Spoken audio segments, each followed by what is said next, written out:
19, the D-Day of Operation Crossroads, the atomic bomb supervised by Vice Admiral Blandy at Bikini Atoll in mid-Pacific.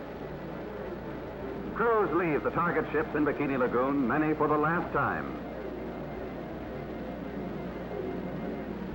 The B-29 Dave's Dream takes off from Kwajalein to deliver the bomb, equal to 50,000 tons of TNT, while an electric metronome counts the final seconds.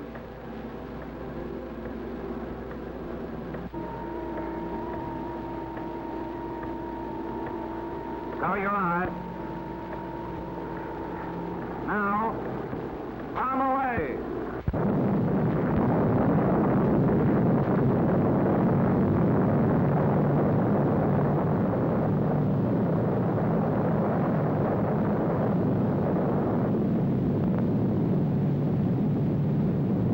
A deadly radioactive cloud rises over 7 miles.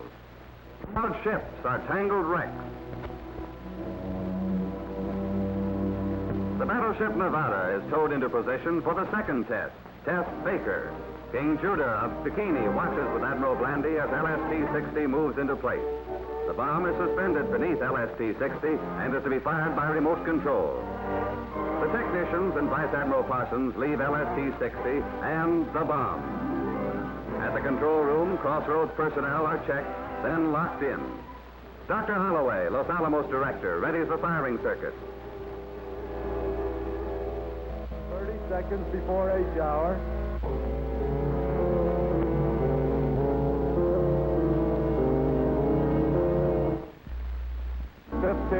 Cameras are ready aboard ship and in the sky. 2, 1, fire.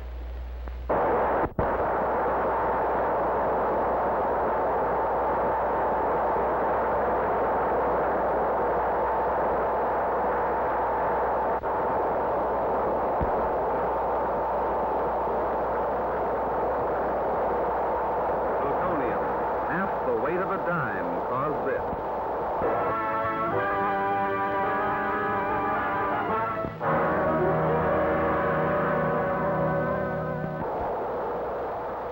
This is the force that can destroy our world unless we find the road to peace now.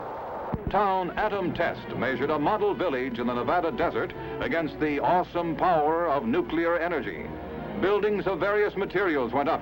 $1 million worth of equipment was installed, including lifelike mannequins, and tons of food to measure the contamination caused by radiation. The big dolls were Survival Town's sole inhabitants. Tanks took part in their first atomic maneuvers, some less than a mile away, the closest yet in any test. Nearly 6,000 persons participated, including troops sheltered by trenches. Many cameras in many locations filmed the single blast.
Wreckage in the desert held vital information on how to survive an enemy attack.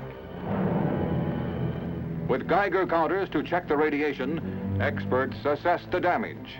An aluminum building was left a gaping wreck. Concrete or cinder block houses weathered the blast best. This one was less than a mile away. Survival Town's electric wires had become a twisted, tangled mass. Demonstrating the importance of civil defense preparedness, the elaborate exercises proved survival is possible, offering new hope to all who live in the shadow of the atomic age.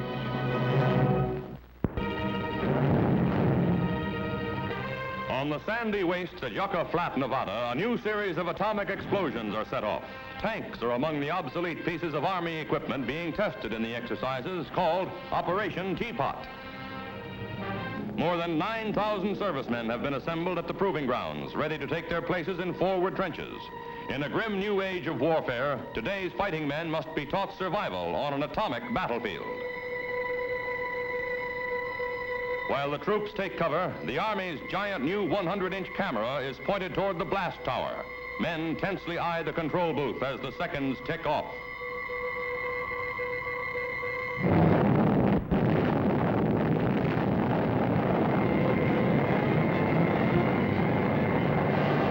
The familiar mushroom cloud snakes skyward, hurling the atom's deadly radiation high into the heavens.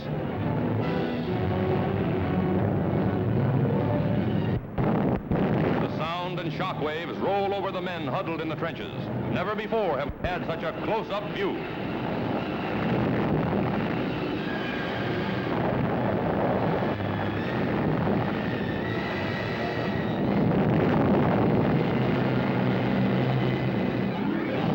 Lighting up the desert skies for miles around, the fierce fireball flare is the signal for instant action.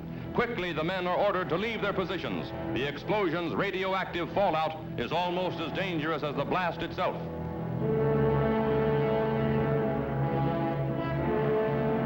In the vitally important precaution of dusting each other off, the lowly broom becomes an item of military significance. Next, Geiger counters are used to check the troops for signs of radioactivity. Marching out of the shadow of the awesome fighting men, symbolizing America's determination to keep strong in a restless world.